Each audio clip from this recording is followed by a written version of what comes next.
If you want to run a case using your own thermal interface material, you can go to this Libraries tab and then click on the Thermal Interface button. There you will see some predefined thermal interface materials, and you can add your own by clicking on the Add Thermal Interface button. There you have to give it a name and optionally a description.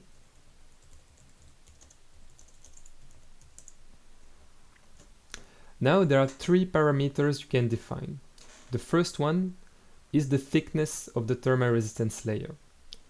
It is in unit meter. The second one is the thermal conductivity of the thermal resistance layer. And the third one is the absolute thermal resistance. Note that you don't have to specify all three parameters. You can either only specify both the thickness and the conductivity, or either just define the absolute thermal resistance.